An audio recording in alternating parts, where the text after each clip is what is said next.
Welcome back to the Midlife by Design podcast. I'm your host, Lori Lisai, and I am a human design teacher and alignment coach here to help midlife women use human design to shed others' expectations and be who you came here to be. What if your deepest wisdom lies in the reflections that you offer the world? In today's episode, I'm exploring the unique and rare energy of reflectors. This is an energy that holds profound insights for you if you are ready to embrace your ever-changing nature. Something I did not mention in the episode, but I really want to give this a big shout out, is boundary setting for reflectors. You'll also learn how people experience your aura, how much openness you have, which is absolutely why you must learn how to set boundaries. I've also got some tips for parenting and for work.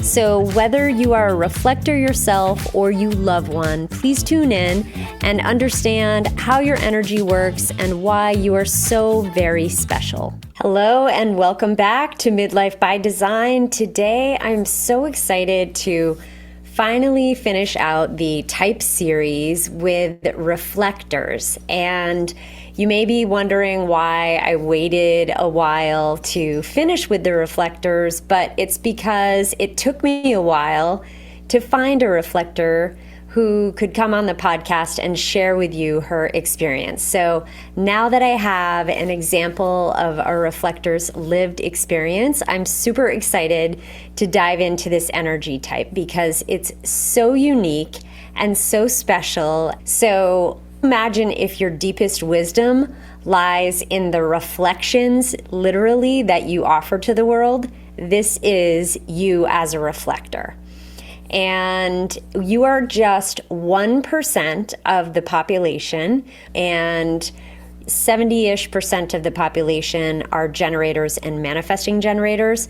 20% are projectors, and about 9 to 10% are manifestors, which leaves that 1% for reflectors.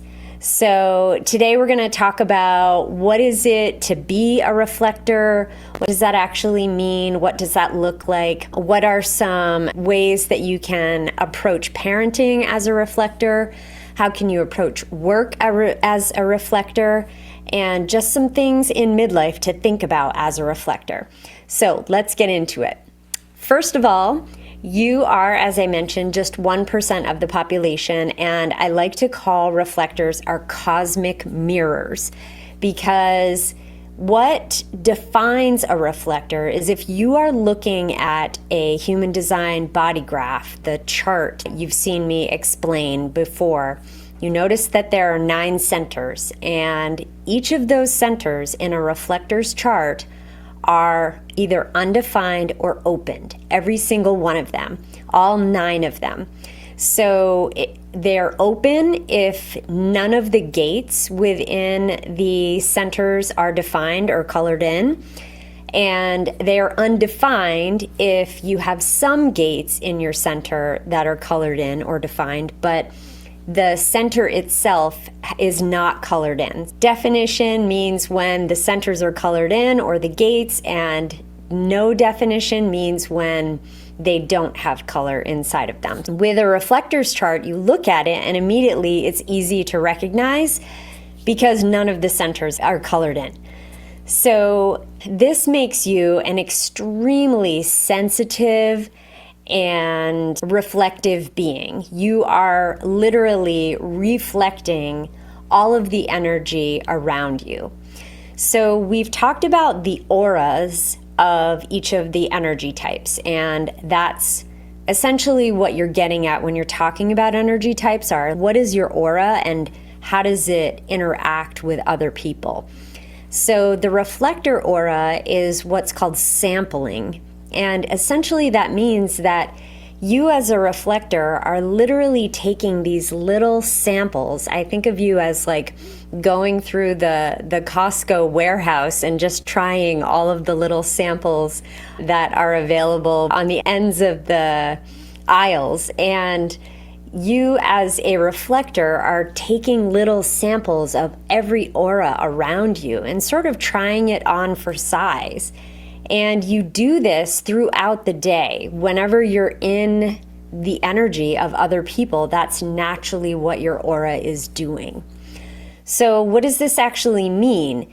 It means that you as a being are highly, highly sensitive and incredibly adaptable. You can essentially put yourself in an environment and adapt to it because you're going to take on the energy of the other people around you. You're sampling it. It's a really beautiful strength to have, to be this sensitive being. And it comes with some struggles too. You know, you can get really overwhelmed by the energy of others. And especially if you've been influenced year after year after year by other people's energy and taking it on, thinking that it was yours, then that can be really challenging. And if you have been working really hard, for example, acting sort of like a generator type, then that can be really challenging. It can also be really challenging to make decisions as a reflector, where there's so much emphasis on being able to make a decision in the moment or not taking time with decisions. We've talked about this with generators and manifesting generators with emotional authorities, where there's all this emphasis on being able to make split-second decisions, when for a reflector, you really need time for things to unfold because you don't have any of that definition helping you to sort of make sense of what works for you. So it can be really challenging to give yourself the time that's necessary. And then it can also be difficult to just discern what is real for you versus what everybody else is going through. And I think this is maybe a special sort of struggle, especially during midlife, because your body is changing. And so understanding what is true for you can be a challenge. And we'll talk about how to support yourself and how to address some of those challenges in just a few minutes. One thing I wanted to mention about this openness is that as a reflector, it doesn't mean that even though your energy centers are open or undefined, that you don't have elements of your design that can give you some direction. You absolutely do. And I think a really important tool for reflectors to use in order to get to clarity about what is true for you as a human being. So I'll give you some examples. Gate 15 and gate 5, for example. Gate 15 is the gate of extremes, and gate 5 is the gate of rhythms and important for routines. So if you have gate 5, for example, you could support yourself by establishing routines for yourself. Versus if you have gate 15 and you know that you thrive more on extremes, you might tend to go more in cycles or work on something really deeply and for a long while, and then when it's done, it's exhausted and you move on, versus a more specific routine that repeats each day. Just as an example, another place that you could look is your environment variable. And we'll talk more about environment, but this environment component of your design can be super supportive because environment is very important for reflectors.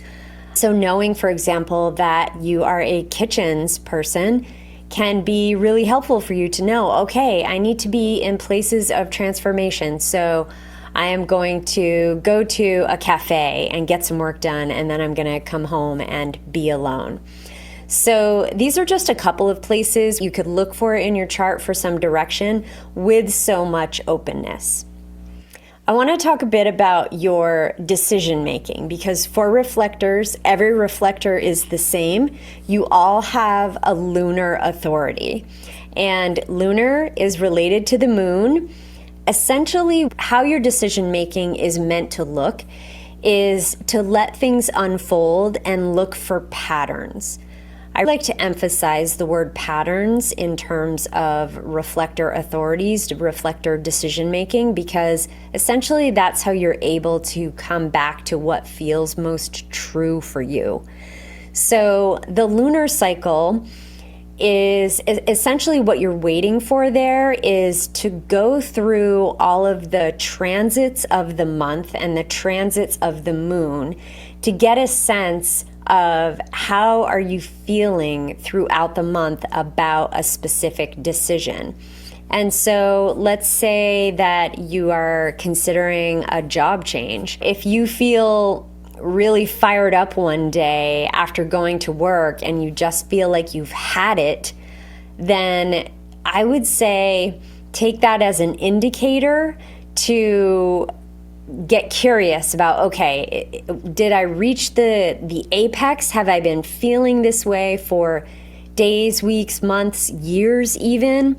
And this is truly, it feels like this is it, I am done? Or is it just this really intense feeling on this day and I haven't necessarily felt that for a while? Then that might be an invitation to take your time on that decision. So looking for patterns and taking note of them, especially with brain fog of midlife, I would encourage you to keep a journal or keep notes on your phone. Do something to help you remember your experience for each day. And then you can look back and see like, okay, was I actually thinking about getting out of this job 6 months ago? Was I thinking about this last week? And just capturing some of that can help you to start to understand, because that one day that you come home from work feeling really fired up can very well be a reflection of the energy of the people that you were with that day, and you just taking on and amplifying that energy. So it's not necessarily yours.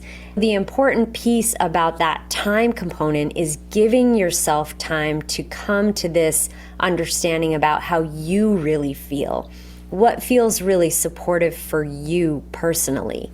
So I kind of liken the lunar authority to the emotional authority on steroids. It's like to the nth degree, taking the emotional authority, because the emotional authority needs time. It needs a couple of days, sometimes a couple of weeks, sometimes months. It can take a long time for emotionals to make a decision. I'm definitely one of them, depending on what the decision is. But with the lunar authority, it's again all of that openness and really trying to discern what feels true for you. What do you keep coming back to when you're by yourself? I think those are great questions to ask yourself. And then in terms of our alignment indicators, so we've talked about signature and not self themes, right? And signature, again, is that road sign that's like the green light. It's keep going this way. This is supportive for you. Versus the not self theme, the stop signs. Those are the yields or the take a detour here kinds of road signs for you. So as a reflector, that alignment sign for you is surprise and delight. And I love this so much for reflectors because I think you can see easily how this emotion would be an indication of being on track, because you're truly allowing things to unfold. And when you allow that beautiful surprise or delight into your life, it's like something comes in and you are just open to it. And when you feel that delight and that surprise at this thing happening for you, you know, oh, okay, this is how I'm meant to feel. This is how I am designed to feel. And so I'm going to keep going in that direction. Versus if you feel disappointment, that is the not self theme. And this is where, as a reflector, you're probably holding on to expectations instead of letting things unfold for you. So there's just this childlike quality, I think, to a reflector that is so beautiful because it is so open. And yes, that can be incredibly vulnerable, which I think is another challenge of the reflector. However, it's also your superpower. It's also that vulnerability that allows you to make really deep connections with people. So take your time to slow down with things and really let things unfold, and then take note of when you do experience surprise, when you do experience delight versus when you're feeling disappointed. And can you track it back? How did you set yourself up for that? Or obviously you can never know how something is going to unfold. However, how did you come into a situation with expectations to begin with? And this can be tricky if you have any of the gates that are feeding into the emotional solar plexus and the throat there that are all about expectations. I think that awareness is the biggest component to helping ourselves through this life and to understand ourselves deeply. And so even knowing that you have this tendency toward expectations, it's great to know that, to say, okay, how can I set myself up differently in this instance and just experiment and potentially let myself be surprised and delighted. So let's talk about parenting as a reflector. And I would also say that if you are parenting a reflector, if you have a child who is a reflector, listening back to this episode again to just listen to it from the vantage point of a parent of a reflector, because you've got a super special child there who's going to need a lot of support and understanding from you. If you are a reflector and you have children of your own, remember that you're going to be reflecting their energy. And so what will be super important for you is getting space for yourself to be alone and to be in your own energy. And to also have some kind of energetic cleansing practices as a reflector. So for example, if you're a reflector and you have generator type children, either generators or manifesting generators, you're going to be taking on and amplifying that sacral energy throughout the day. So, when they hit the sack or when they've left and they're hitting the gym, this is a time for you to get it off. You can shake it. Shake your body just like a quick shake to dispel the energy. You can take an Epsom salt bath or a shower. You can go outside and just be in the fresh air and kind of shake and breathe in the fresh air. So energetic practices like that can be super helpful and supportive to rid yourself of that energy that is not yours. I would also say that recognizing who you are when you come to the table versus, again, your kids' energy and what they are bringing to the table. As a reflector parent, you are in such a unique and powerful position to reflect for your children the kind of energy that they are bringing to the table. So what a beautiful gift as a parent to be able to have deep conversations with your children because you can see them so deeply. And I think this is one of your superpowers that you can and should absolutely leverage as a parent. As a parent, remember that you need time for things to unfold. So if your kids are pressuring you about a big decision, help them to learn that you need time for things to unfold. So even if it's as simple, they want to go do something with friends over the weekend, the more that you can train them and encourage them to give you as much time as possible to decide about things like that will be supportive for both of you, because then you can come to the table with your strong support for them once they've given you the time to discern whether it feels right for them or not. Also, if your kids are younger and you are trying to get to know parents, if your kids are going to be spending time over there, just trust your body to take in information about that environment. Environment is so incredibly important for reflectors because you are reflecting everything that's going on in that environment. So if something doesn't feel right, you really have to trust that, and helping your kids understand that this is something you are able to do as a human being and that they can trust that is a gift for you. So just remembering to let things flow through you, using those energetic practices, and then allowing yourself to be flexible and adaptable where it feels good. Those are keys for parenting. Let's talk now about work as a reflector. Environment for you is key.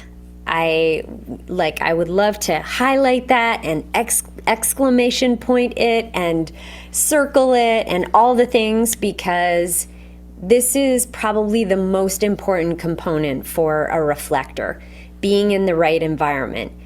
And environment in this case is, yes, the physical space, absolutely, and the people. The people that you are with, because you are taking on and amplifying all of that energy.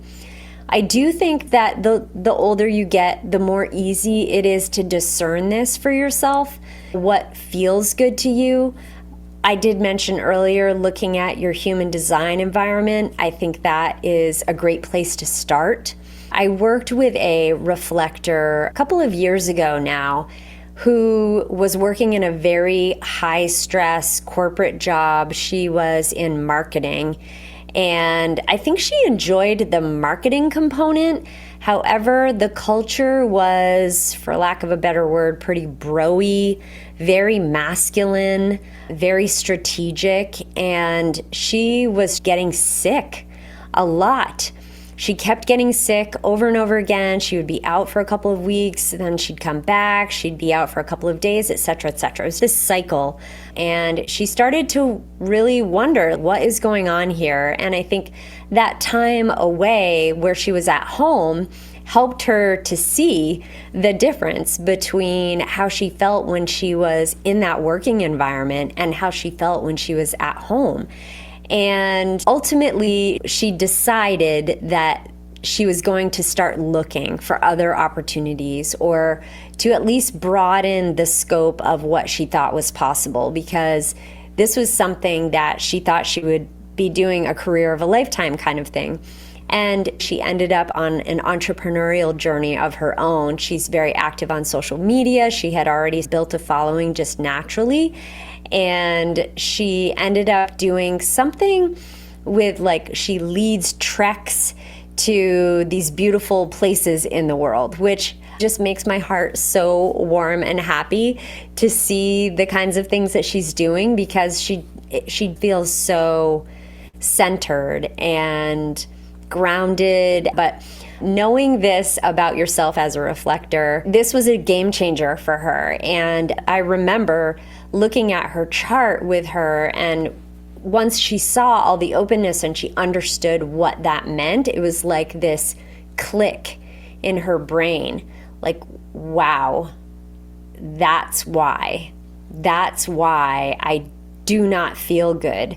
That's why I can't keep going in this job. And sometimes learning about your human design can feel like a slap in the face, because it's like your body knows, and there's some place in your mind usually that knows too. However, sometimes you haven't admitted it to yourself, and human design just puts it out literally in black and white on paper for you to say, this is it. This is what you've been ignoring. So now that you know, what are you going to do about it?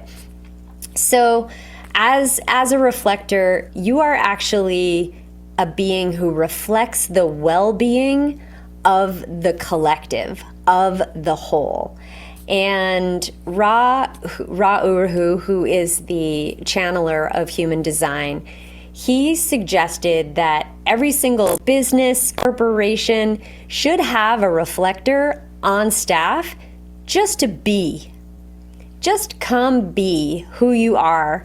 And by knowing that reflector and knowing how well that reflector is, literally their health, you will know the health and well-being of your organization, of your collective group, which is so fascinating.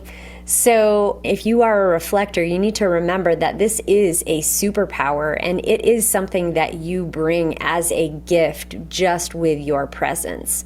So I wanted to touch on the idea of the wild woman archetype because I've been talking about that for the last few episodes. And as a reflector, there's this beautiful adaptability, right? Which invites in this opportunity during midlife to really step into that wild woman archetype strongly and confidently. Understanding that you're a reflector and coming to understand it in midlife is like the magic wand for you. It is potentially the missing piece for you to understand truly what your power is. And as a wild woman, that just helps you to meet this midlife phase with, and abandon is the word that keeps coming to mind. So abandon that maybe you haven't before because maybe you've spent most of your life reflecting other people and assuming that that's the way life would be. But the reality is, if you don't like your life or you don't like your relationships, you are reflecting them. So this is an opportunity for you to separate yourself. Move out of that relationship, move out of that environment. Find new friends who surprise and delight you. Find those people. And that's the way you will probably feel a pull toward. So as a reflector, because you are already naturally aligned with this cyclical nature and this untamed kind of aspect of nature and life, the wild woman archetype is such a beautiful fit. So if you're a reflector listening to this, I want to extend an invitation to you to the Wild Women by Design retreat that I'm co-hosting in Costa Rica. We start in January online, creating our community, building it, getting to know the women that we will meet in March when we actually retreat to Costa Rica, and then supporting you afterwards for another 4 weeks to just really lean in to your learning, to who you've become after having this full experience. So it's a 5-month experience, and as a reflector especially, you can deeply benefit from being in this nourishing and relaxing and frankly luxurious environment while also gaining the kind of tools that you need to transform yourself. Being in the company of women who are doing this work will bring you so much surprise and delight.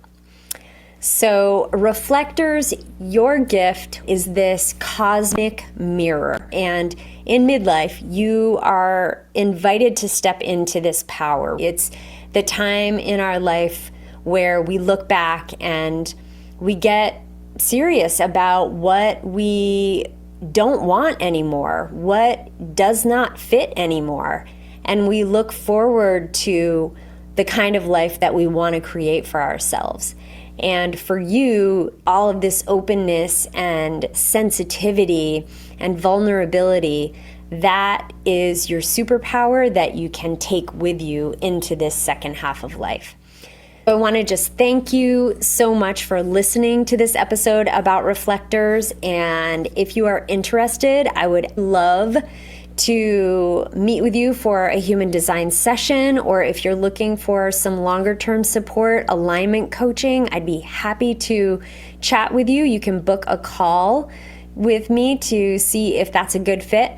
And I would also invite anybody listening to this, if you are drawn to this content and this kind of information, then Wild Women by Design, the retreat experience, is a place where you can experience this and so much more, and to truly change your life. So thank you so much for listening. Until next time. Thanks for listening to Midlife by Design today. I wanted to mention Terry Cole's Boundary Boss book as a wonderful resource for reflectors and actually most midlife women. This can help you, though, to support you with all of that openness. So please check that out. I'll put a link in the show notes for you. And as always, if this episode resonated with you, can you please share it and or rate it on Apple Podcasts so we can help more midlife women find alignment in midlife? It really is a huge help, so thank you for taking the time to do that. Remember to check the show notes if you'd like to book your own human design session or check out the Wild Women by Design retreat details. And as we wrap up, I'm sending you the strength to let go, so much joy to fill your days, and the clarity to be who you came here to be.